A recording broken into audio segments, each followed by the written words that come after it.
ഇങ്ങനെ മുടി പോയി ഒരു കോൺഫിഡൻസ് ഒക്കെ ഇല്ലാതെയൊക്കെ വന്നിരുന്ന സമയത്ത് ഞാൻ റെസ്റ്റോറൻറ്റിൽ പോയപ്പോഴത്തേക്ക് ചെയ്ത് കുറച്ചായി ഒരാളെ കണ്ടു. നമ്മൾ ഇതിനെക്കുറിച്ച് റിസർച്ച് നടത്തിക്കൊണ്ടിരിക്കുകയായിരുന്നു.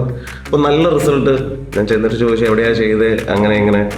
അപ്പോൾ പുള്ളി പറഞ്ഞു, ഫോൺ എടുത്ത് കാണിച്ചിട്ട് പറഞ്ഞു ഇതാണ് ആള്, കോട്ടയത്താണ്. ഞാൻ വെച്ചാൽ കോട്ടയത്ത് നമുക്കറിയാത്തൊരു സ്ഥലം. അപ്പോൾ ഇങ്ങനെ ഡാനിയുടെ നമ്പർ കിട്ടി, കോണ്ടാക്ട് ചെയ്തു.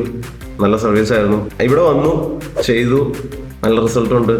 ഇപ്പോൾ നല്ലൊരു കോൺഫിഡൻസ് ഒക്കെ ഉണ്ട്. അപ്പോൾ ഫോളോ അപ്പ് ചെയ്യാന്ന് ഓർത്ത് ക്രൗൺ പോയി തുടങ്ങി. എന്നാൽ പിന്നെ ക്രൗണും കൂടെ എങ്ങനെ ചെയ്യാന്ന് ഓർത്ത്.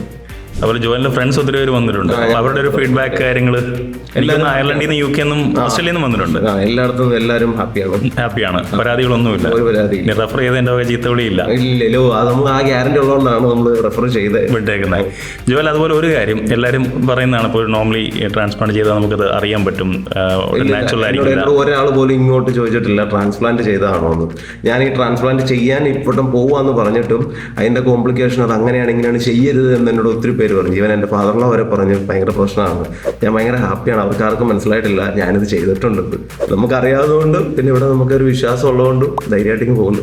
റിസൾട്ടിന്റെ കാര്യത്തിലും ഡെൻസിറ്റിയുടെ കാര്യത്തിൽ എന്തെങ്കിലും പറയാനുണ്ടോ? ഇല്ല, ഞാൻ ഹാപ്പിയാണ്. എനിക്ക് നേരത്തെ ഉള്ളതിനേക്കാളും ഡെൻസിറ്റി ഫ്രണ്ടിലുണ്ട്. ഹാപ്പിയാണ്.